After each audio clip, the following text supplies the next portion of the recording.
Luc Besson has made some of our favorite movies, and he is back behind the camera after a long absence from directing with a movie called The Family, which we just saw on Blu-ray.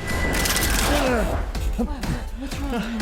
We've got Robert De Niro as an aging mafioso. Now, he's gone into the witness protection program. He's been relocated, from what I could tell, through the Tommy Lee Jones character who plays his handler multiple times. And now he is settled in Normandy, in France, hopefully for the last time. But, of course, his old cronies get on his scent eventually. But what you get here is a fish out of water story. You get some people who are American trying to blend in foreign culture. Du beurre de cacahuète.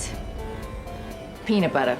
Ah, no, we don't stock stuff like that, lady. I was only asking. And you also get a lot of mafia cliches. A lot of cliches, and of course these characters all have incredibly short fuses. They're constantly set off. All of them have violent outbursts. All of them are offensive. Every single one. The kids, the kids are worse than the adults. Yes, they are. Yeah, we've got a son played by John DeLeo who's beating up classmates at school. He's extorting them. He's pitting them against each other. More of an operator than his sister. His sister does the beating. I want to see my lawyer. Yeah, his sister Diana Agron does some nefarious things and then falls in love with a teacher and starts to go a little bit crazy on that. Frenchman? Yes, and then Michelle Pfeiffer blows up a supermarket, and Robert De Niro beats up plumbers. And you know, it sounds like it should be kind of interesting. You think, oh, I'd like to see Michelle Pfeiffer blow up a supermarket. I'd like to see a plumber get beaten up by Robert De Niro. But for some reason, you're like, that's not quite what I thought it would be. I mean, who's gonna fix the pipes now? Well, who's gonna rebuild the supermarket that burned down the day we got here? Huh?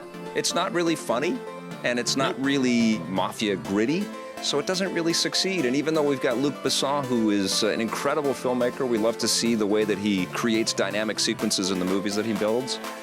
It seems like he's just mired in, I don't know, quicksand here. It doesn't feel like this is lifting or going anywhere. I feel like this is his love letter to Scorsese and Coppola, and it feels like that's all it is. He's paying homage to these guys. He wants to make a black comedy here. I did like to see those three unbelievable talents on screen together, though. Try to fit in, will you, Freddie? I'm getting tired of finding you a new place to live every 90 days. Can I rely on you to try? Sure, as long as I can rely on you. It feels like they shot this while they were on vacation in a nice little tourist town, you know? And I think that Besson has this agenda right now to bring a lot more American production quality and American actors and American performers into the parts of France that he loves and loves to project on screen.